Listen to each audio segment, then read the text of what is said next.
¿Qué tal? ¿Cómo les va? Bienvenidos a esta nueva edición de La Cultura del Trabajo.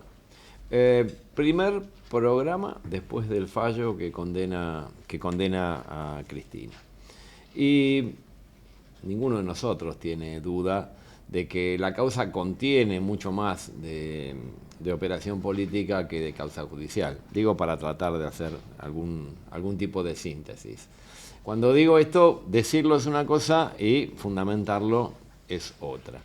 Nosotros desde la militancia deberíamos trabajar muchísimo más los aspectos del contenido, del proceso, sin ser abogados, sin ser expertos en la materia, pero no podría o no debería disolverse en una generalidad es decir, esto es un fallo de carácter o es un accionar de carácter político para invalidar a Cristina Fernández de Kirchner, sino tratar de ir poniéndole el contenido necesario a cada una de las decisiones que fue tomando o de las no decisiones que fue tomando el tribunal para poder tener elementos de verdad, elementos realmente concretos donde decir acá no se produjo determinada prueba, acá determinada prueba está traída de los pelos, acá el tribunal desoyó las exigencias, los pedidos de la defensa. Y bueno, para empezar a trabajar esto, para empezar a desmitificar, para empezar a llenar de contenido la discusión sobre este fallo, tenemos hoy acá a un compañero que algo sabe de esto, compañero Roa. ¿Cómo estás? Bien, días movidos, ¿no? Muy movidos. Muy movido. Sí, como me acordaba una vieja pintada anarquista de los 80 que decía, la justicia ya falló.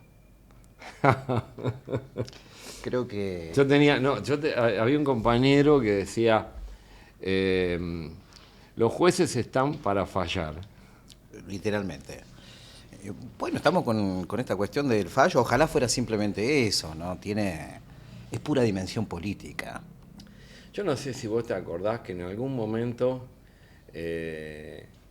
había documentos del Foreign Office que hablaban de la necesidad de cooptar la justicia en los países en vía de desarrollo, ¿no?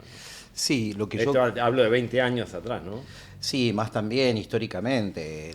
Bueno, la propia estructura y concepción del Poder Judicial. Fíjate que todavía, sin ningún tipo de escrúpulo, en la Facultad de Derecho se sigue pensando el Poder Judicial como un poder contramayoritario. El fundamento filosófico del Poder Judicial es el argumento contramayoritario. Es decir, que tiene que ir a contrapelo, a contramano, si se quiere, de la lógica democrática. Bueno, esta discusión la han tenido países como Bolivia y actualmente la tiene México. Y la han tenido los norteamericanos también. Es decir, la han tenido los norteamericanos. Sí, porque sí, tiene... Es verdad, y creo que ahí hay todavía un terreno en disputa, ¿no? Claramente. A ver, esto tiene que ver con un escenario del fines del siglo XVIII, comienzo del siglo XIX, la concepción del Estado clásico liberal, que significaba lo siguiente: los tres poderes del Estado representaban el poder fáctico. Pero no implicaba acá ninguna discusión en torno del voto popular, la soberanía popular. Claro. El tema es cuando la soberanía popular fue construyendo y ocupando lugares en los poderes constituidos, los legislativos, los ejecutivos, y ahí quedó como un reservorio de las aristocracias. Bueno, el tema es que 2 siglos y pico después seguimos teniendo la misma lógica. Y lo que vos señalabas del Foreign Office es cierto. Lo que pasa es que nunca lo vimos en esta magnitud en la Argentina, porque tal vez tenemos mucho de lógica bananera en estos tiempos. Y eso es lo que estamos viendo.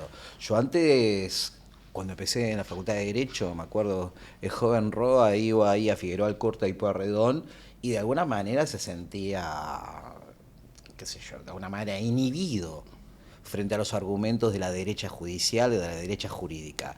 Hoy no, es puro poder. Es, como decía Nietzsche, así hablaba Zaratustra, el poder es y se ejerce. El poder es y se ejerce. Y el poder que no se ejerce se pierde. Sí, por eso hay que construir poder. Siempre filosofando con vos, Marín. Siempre no. Tenemos que cuidar en el programa de no irnos por... No, somos un peligro. Peligrosísimo. Ahora, de cualquier manera, esto que vos decís, que el Poder Judicial es el único poder del Estado, o de, si se quiere, sí, de este Estado, que escapa al consenso. O sea, escapa a los mecanismos de consenso y de control. Pero, Es un poder que se controla a sí mismo, ¿verdad? pero mira, hasta corrientes de izquierda que sostienen eso. Ah. No, bueno, voy por razones obvias, algunos juristas que se comen los burgueses crudos por ahí y militan en partidos consecuentes con eso, sigue sosteniendo el argumento contramayoritario. ¿No? Yo creo que hay un núcleo duro ¿Por qué ahí. no desarrollás un poquito más de esto, de lo contramayoritario? Es muy sencillo, en el equilibrio de poderes, el legislativo y el ejecutivo son producto de la soberanía popular.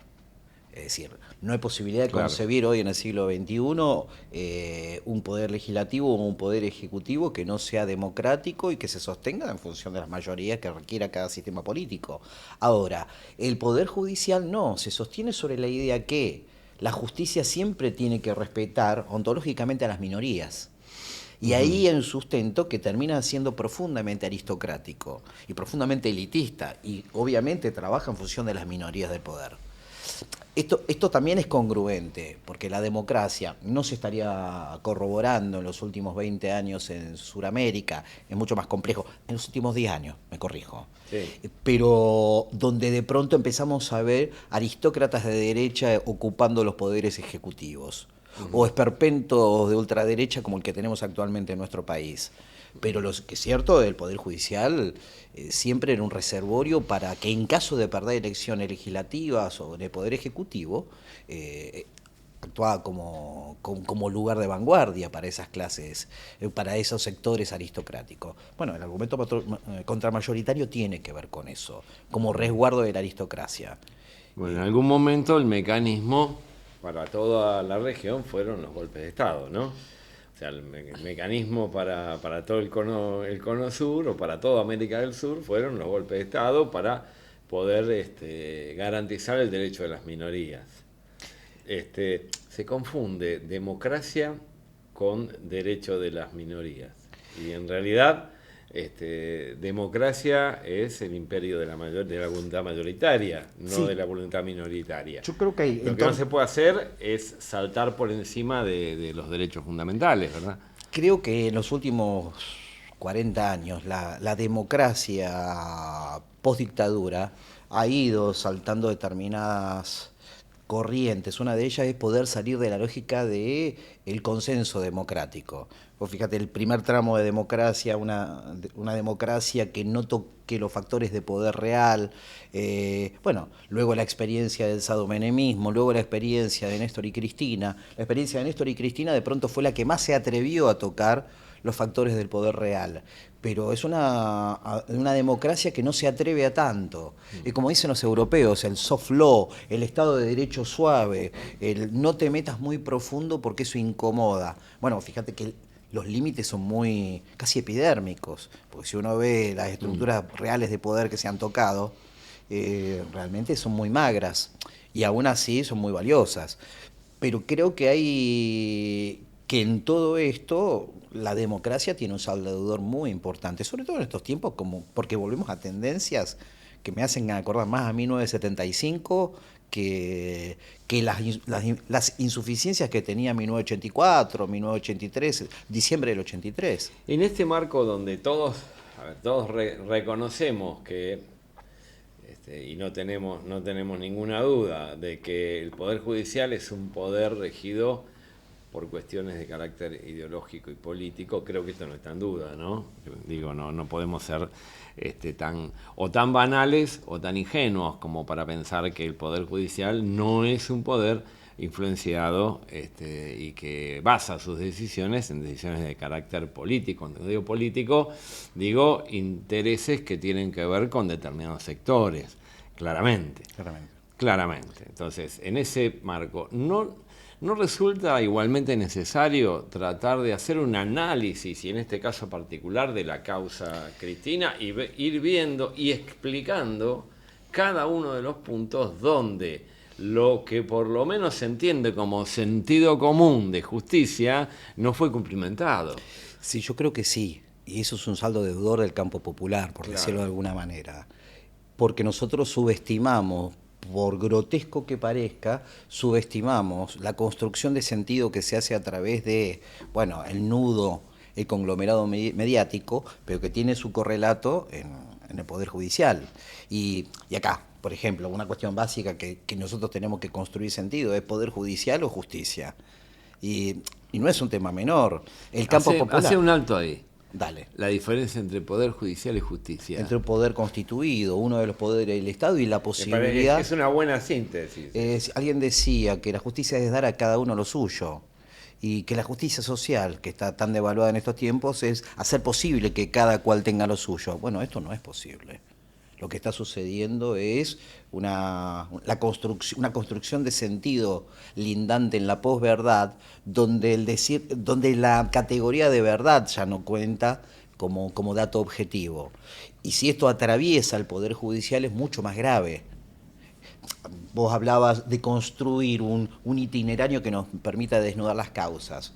Una causa que surge a partir de un revanchismo político, en el caso concreto, Iguacel llegando a Vialidad, pero también sobre una causa que ya se había dictado la cosa juzgada. ¿Por qué? Porque ya había una sentencia de un juzgado, un tribunal provincial en la provincia de Santa Cruz, sobre las mismas cuestiones objetivas que luego fueron vueltas a poner en juicio. Y vos ahí de movida tenés una garantía constitucional básica, el no bis in idem. No puedo juzgar a una persona o a alguien dos veces por lo mismo. No, está claro. En ese escenario, cuando le vuelve a llegar... Alguien te va a decir, queridísimo Roa, que no vale porque es de Santa Cruz. No. Ponele. Pero ahí alguien diría, el pez por la boca muere, como dirían en mi barrio. Y cuando el mismo juez de la causa, Ercolini, dice, no, este tema no es un tema federal, claro. Y de pronto él mismo absorbe esa causa, cuando la causa estuvo atravesada por señores jueces de tribunales, fiscales, en una promiscuidad absoluta, donde hubo viajes al sur del país, pagados en grandes mansiones del poder económico, financiados por el poder mediático, cooptando partidos de pádel, partidos de fútbol, juegos de tenis o de lo que fuera en la Quinta de Olivos, con quien dicen que es uno de los fogoneros políticos de este fallo, aunque yo creo que es un empleado de todo esto, Mauricio Macri. Bueno, cuando uno empieza a ver todo ese conglomerado de cosas, y dice, no, acá hay que hacer un itinerario. Pero no solamente hay que hacer un itinerario acá hay que hacer un itinerario sobre esta causa y sobre otras 4 también. Pero también hay que ponerse las pilas en el sentido de ir construyendo sentido. Cuando el poder mediático coopta a la justicia o utiliza ese engranaje para construir sentido, está haciendo política. La política es construcción de sentido. Sí, sí. Y si nosotros estamos dejando a un costado la construcción de ese sentido, estamos fritos. Porque la derecha de hoy no es la derecha que en 1956 juzgó a Perón. Esa derecha tenía pruritos y tenía código procesal. Hoy esta derecha no tiene código procesal. Si querés te invito, al próximo febrero yo voy a agarrar, en vez de quemar el rey Momo, voy a quemar mi título de abogado. Estás invitado, porque me cuesta mucho sostener que lo que yo aprendí durante 5 o 6 años en la Facultad de Derecho no se aplica y corrompe las más elementales reglas del sentido común. Las más elementales reglas del sentido común. Me quedo con esto último porque... En definitiva, vos sabés, bueno, la verdad termina siendo una construcción colectiva, ¿verdad? O sea, la verdad termina siendo lo que se acepta como verdad y lo que la mayoría entiende como el reflejo de una cuestión verdadera.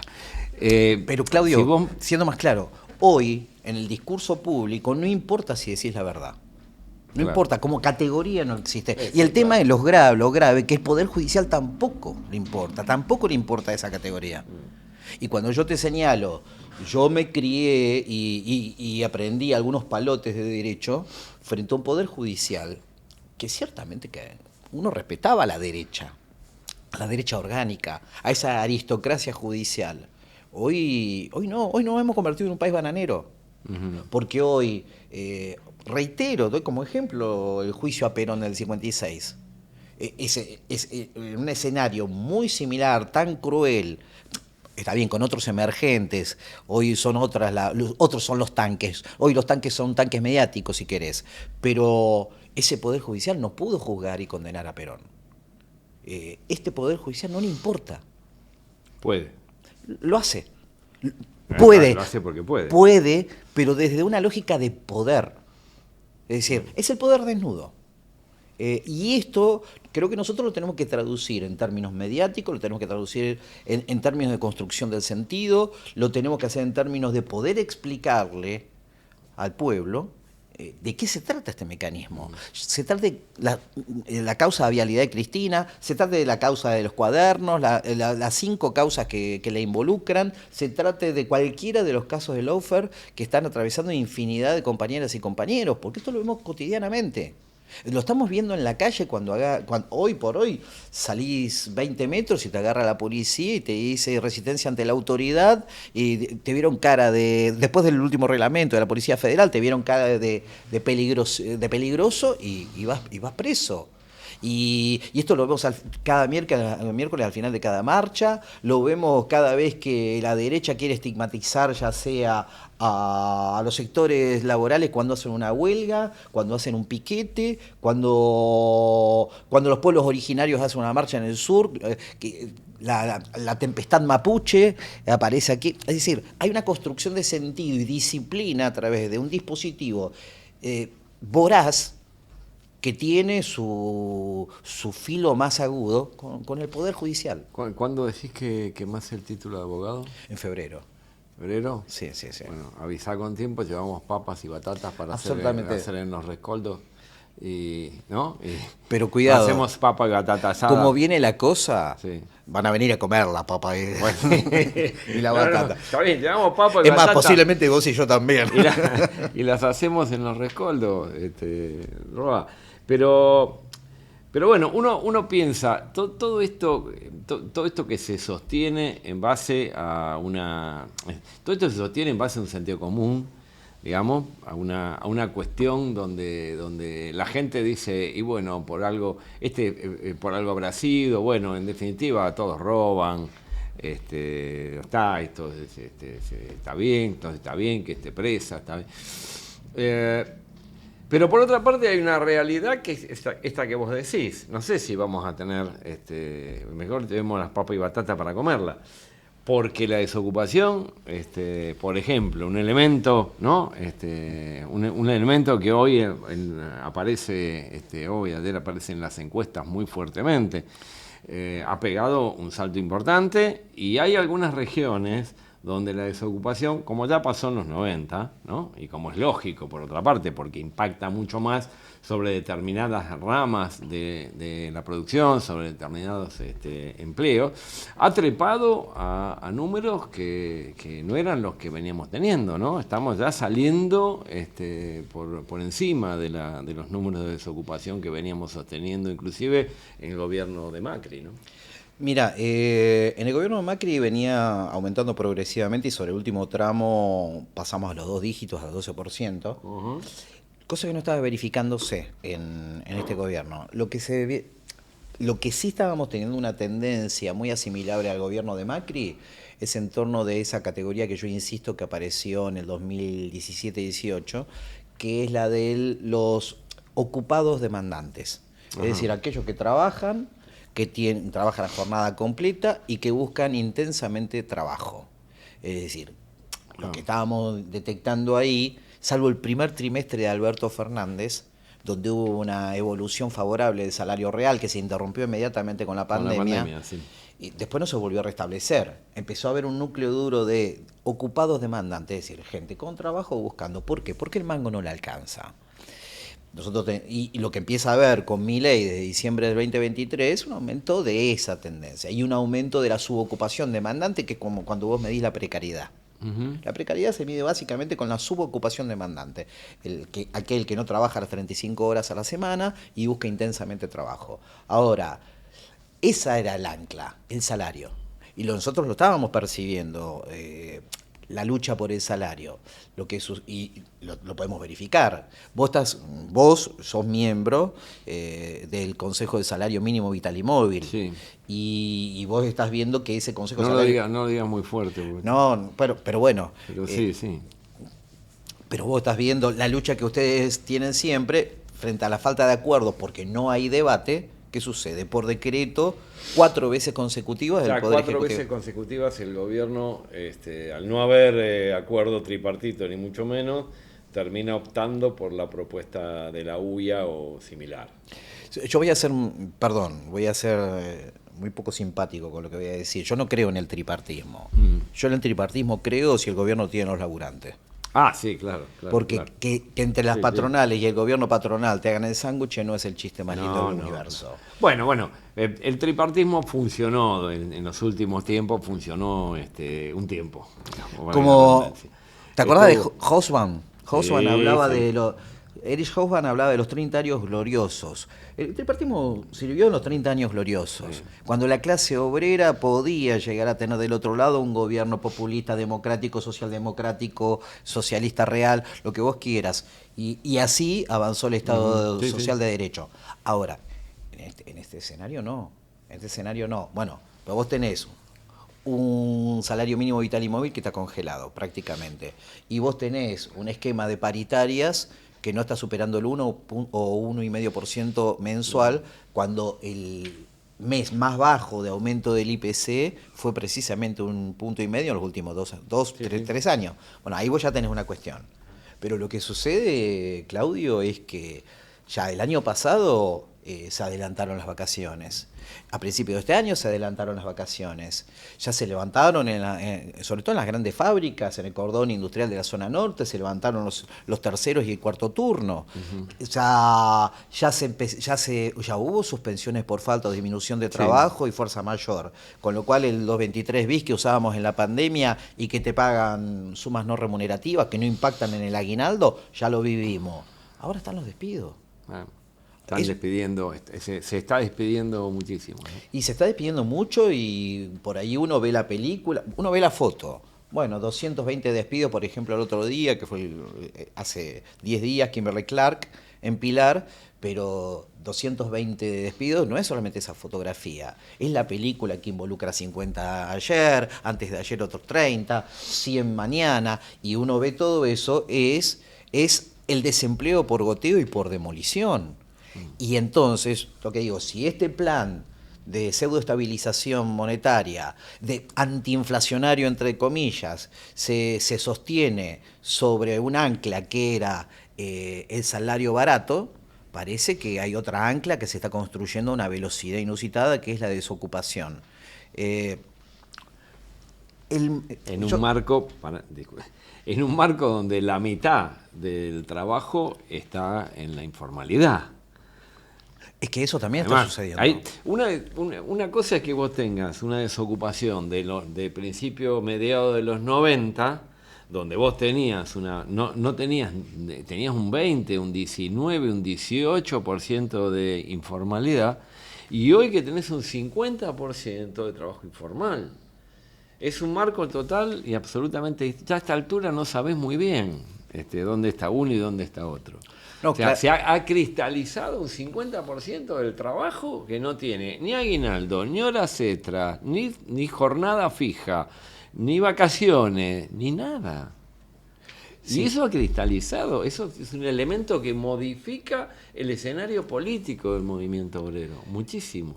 Absolutamente. Mira, en la década de los 80, 90, hubo una corriente que predominó del monetarismo, lo que vulgarmente conocemos como neoliberalismo. Decía, bueno, ¿de qué manera secamos la plaza? ¿De qué manera enfriamos la economía? ¿De qué manera avanzamos y montamos un esquema antiinflacionario? Había algo que se llamaba Nairú. Perdón, soy pésimo con el inglés. Mi inglés se parece al de Carlitos Tevez. Estamos iguales. Con perdón de la palabra. Mira, soy de Boca y todo, digo perdón de la palabra Carlitos Tevez. Pero Nairú es una sigla en inglés que significa ¿cuál es la tasa de desempleo necesaria para que no haya inflación? Sí. Non-acceleration, inflation rate, unemployment. Significa eso. Wow, NAIRU. ya con eso me mataste. No, pero los que saben inglés se van a dar cuenta. Entonces, ¿cuál es la tasa de desempleo necesaria para que no haya inflación? Y esto, lejos de ser un dossier que quedó en el medio de la nada, no. Esto fue una corriente que se impuso en los 80 y en los 90. ¿Cuál era la NAIRU? 20%. ¿Qué país del mundo occidental no tenía un 20% de desocupación? ¿Y eso qué significaba? Era la forma de domesticar al movimiento obrero, porque el movimiento obrero con una alta tasa de desocupación pierde poder, objetivo. Totalmente. Por eso te digo, vos fijate que la crueldad implícita de esto, ya no estamos hablando de dejar de imprimir billetes y controlar las casas de moneda y el Banco Central. Estamos hablando de qué manera construimos un esquema de desempleo que discipline la clase obrera y enfríe la economía. En algún momento hablamos, desde los que leímos los clásicos, hablábamos del ejército industrial de reserva. Ni más ni menos. Digo, esto escapa un poco, ¿no? O sea, si hablamos de un 20, si hablamos de un 15% de desocupación, es una desocupación muy alta. Porque hay mucha, como vos señalaste recién, hay mucha rotación de empleo muchísima precario, rotación. de empleo bueno a empleo precario. Es una deuda que yo sostengo permanentemente que tenemos las organizaciones gremiales en relación al empleo informal. Nosotros no tenemos una actitud proactiva para atacar el empleo informal. Desde las organizaciones gremiales. Lo que hacemos es tener una visión más bien corporativa de aquellos que representamos con el convenio y con la organización sindical, ¿no? Pero no tenemos una política activa, proactiva, para ver de qué manera podemos integrar esto, aunque sea en forma escalonada, aunque sea con propuestas mediadas por tiempos y situaciones y fórmulas de contrato para que esos sectores pasen a la formalidad. No la hemos tenido jamás. Sí, pero igual, no te claves todos los puñales, porque en esto hay toda una clase política. No me gusta hablar de clase política, no sé si es clase. La política tiene cosas para decir desde el campo nacional y popular, y hace mucho tiempo que no pensamos la clase obrera. Hace muchos años pensamos la producción a duras penas y casi nada al trabajo.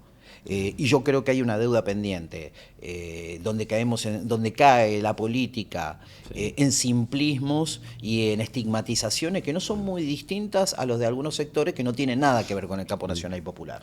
Lo importante, Luis, es poder estar en el camino, como dice el poeta, ¿no? Estar en el camino y no perder ni la iniciativa ni la esperanza de que podemos ir revirtiendo esta situación, que es lo que caracteriza a los militantes y diferencia a los militantes de aquellos que no lo son, ¿no? Nosotros siempre vamos a jugar a que la cosa mejore, a que se puedan resolver los problemas y que esa resolución tenga un carácter colectivo. Te agradezco mucho la visita. No, por favor, como siempre.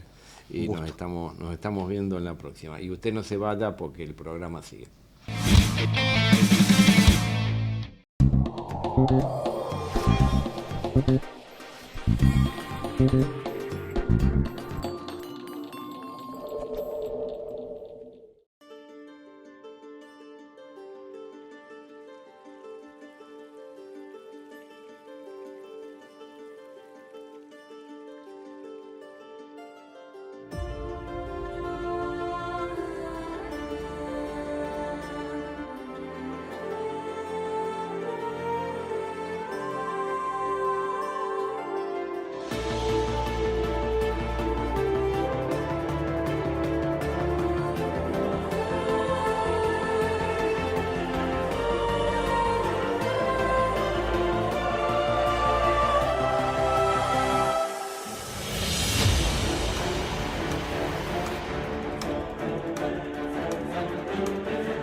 Madre, me voy a la isla,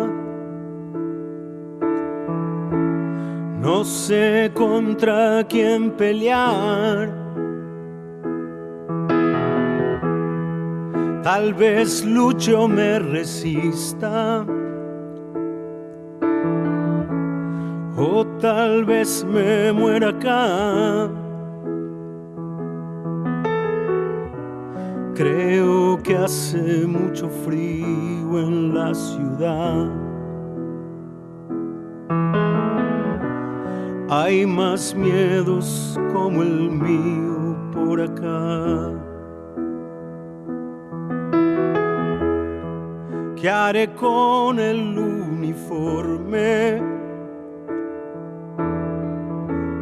cuando empiecen a pelear?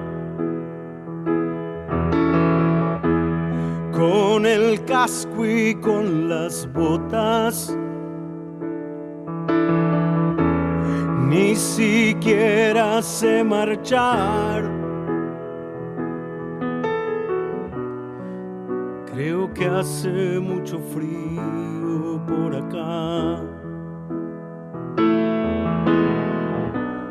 Hay más miedos como el mío en la ciudad.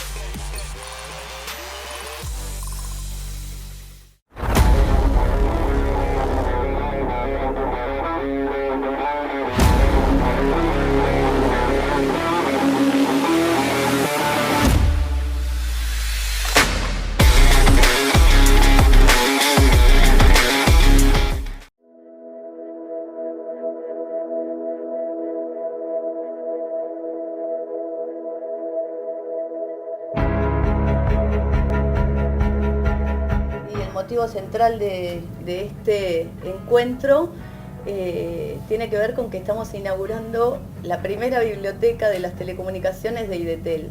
Y eso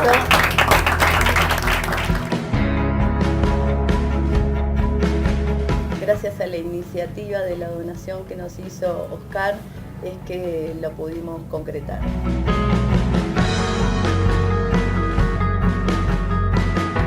Tenemos la misión de poder, aprendiendo de estos compañeros, aprendiendo de lo que han hecho estos compañeros en su momento, aprendiendo de nuestras experiencias y sobre todo tratando de poder transmitirlas y sistematizar ese conocimiento.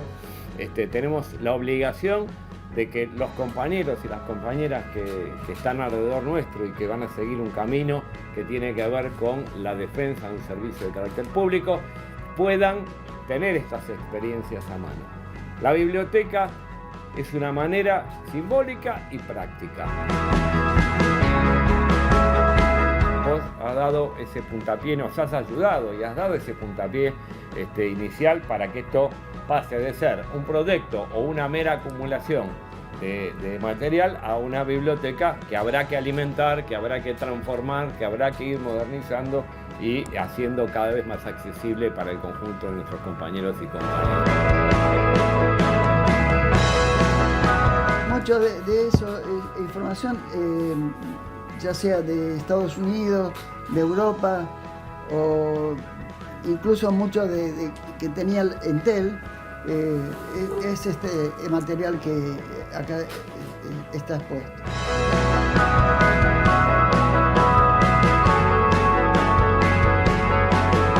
Tuve la suerte de que la UIT me contratara para muchos países de Centroamérica, ya sea en Honduras, en Colombia, en Perú, 3 años en Perú, 3 años en Honduras, otro tanto en Paraguay. Bueno, son materiales que fui recopilando y muchos de ellos están acá.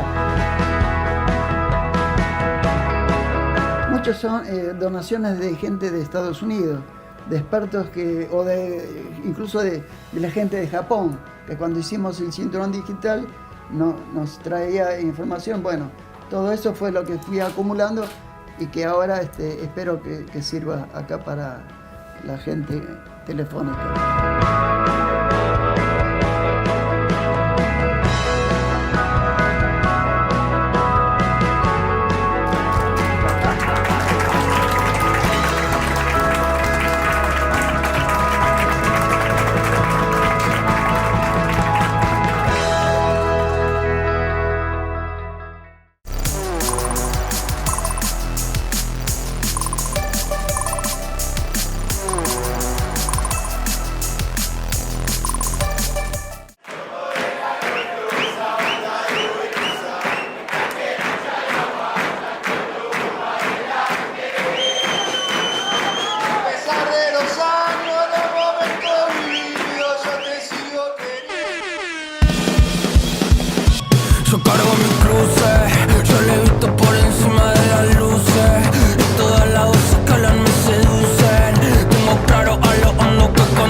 Pensar en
primero la palabra a Romina Montes de Oca, que es viceintendenta de Santa Rosa de La Pampa. Muchas gracias. Están mis compañeras pampeanas ahí, no sé si se escucha. Las no pampeanas también. Sí, pero las estaba escuchando. Bueno, buenas tardes a todos y a todas. Me voy a poner los anteojos porque yo para ver de lejos no veo, pero de cerca sí. Primero agradecer la invitación, el convite para venir a debatir sobre cuestiones que nos interesan a las mujeres y al resto de la sociedad en general, empiece a interesar por una razón o por otra. A las autoridades del Congreso, a las autoridades de CEDEAM, a las autoridades de la facultad por permitirnos generar estos debates en este ámbito que es tan importante. Me pone un poco nerviosa porque la realidad es que comparto mesa con mujeres que admiro mucho y que durante mucho tiempo las escuché, las seguí y perseguí sus ejemplos para poder tomarlos y llevarlos a la práctica en la vida diaria. Así que para mí es un gran desafío y un orgullo compartir la mesa con estas mujeres. Falta Gisela también, pero para mí es un orgullo y una alegría. Quiero agradecer también a quienes han sido parte de mis 25 años, más de 25 años de formación y militancia a lo largo de mi vida. Yo tengo 41 años.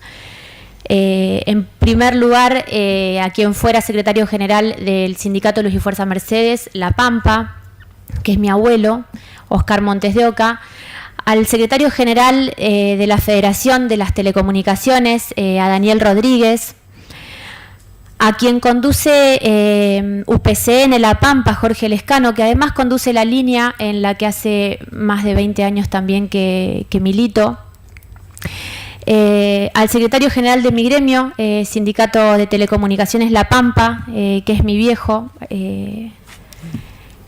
y con quien me formé desde mi abuelo y mis viejos, con quien me formé desde muy chiquita. Cuando me preguntan cuándo empecé a militar, no puedo ponerle una fecha. Yo digo más de 25 porque tenía 14 cuando decidí que esta era mi forma esta es la forma que yo elegía de vivir, que es militando en lo partidario y en lo sindical. Estuve escuchando muy atentamente los paneles de ayer y también los paneles de hoy.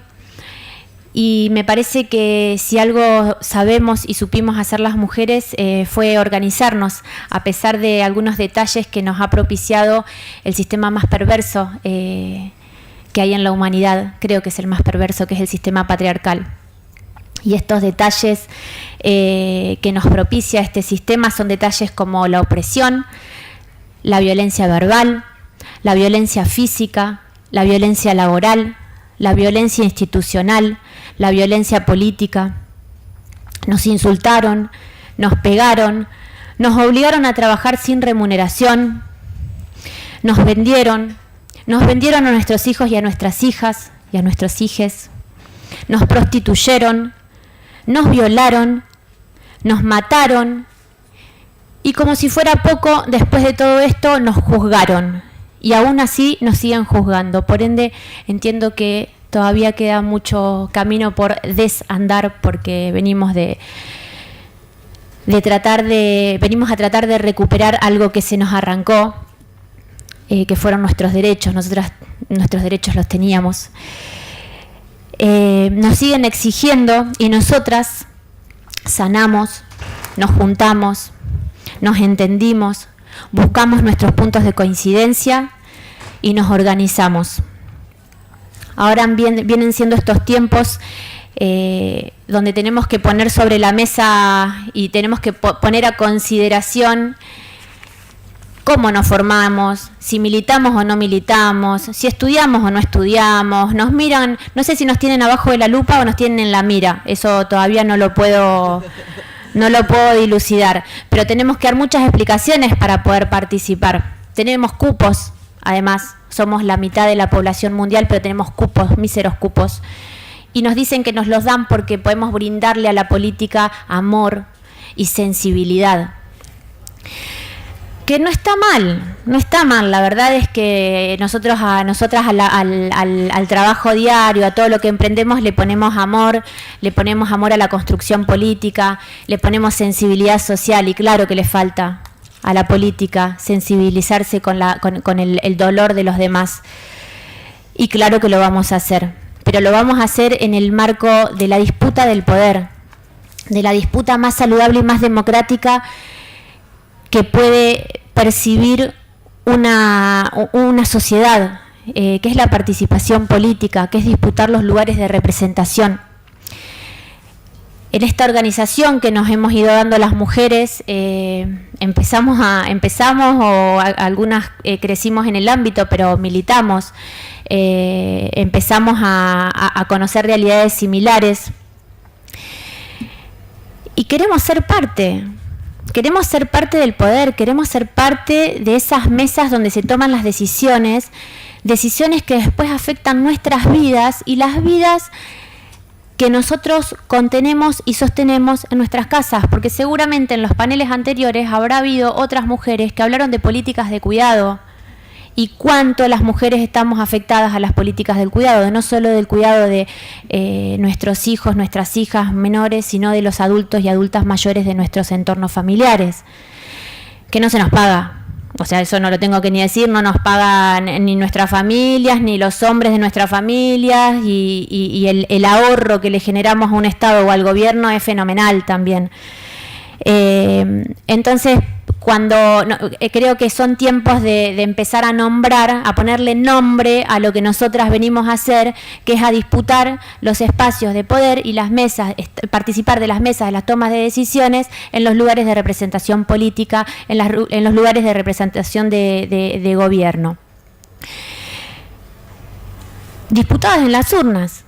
Disputemos en las urnas, disputámoslo de manera saludable, porque hasta ahora nos vienen diciendo cuántos o qué mujeres pueden ser parte de las listas. No venimos a eso, venimos a ponernos a consideración de la sociedad, a que la sociedad nos diga sí o nos diga no.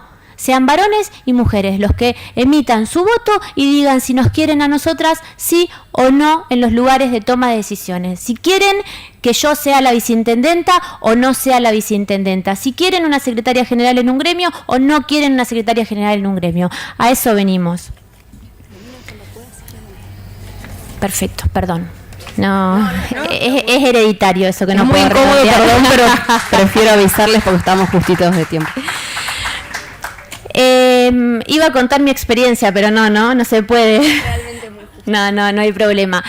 Bueno, nada, vengo de una familia de militancia peronista, de una familia de militancia sindical.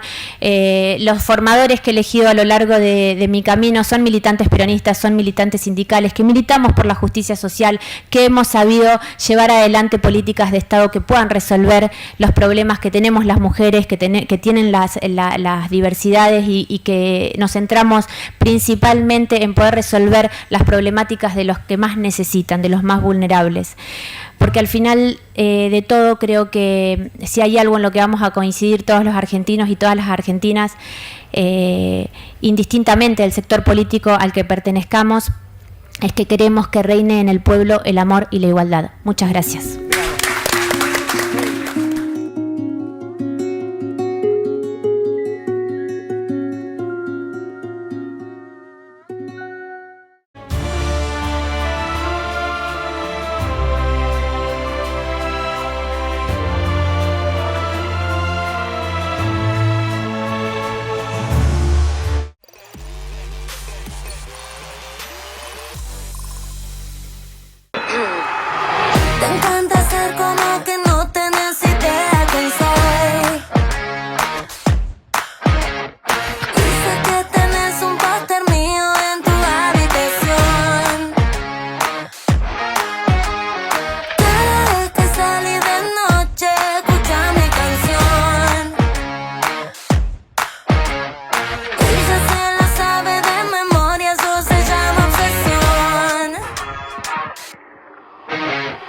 Quiero buscarme ese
En el corazón de la ciudad de Buenos Aires, en el barrio de Caballito, se encuentra la Clínica del Parque Centenario, un lugar pensado y construido para las familias de las telecomunicaciones.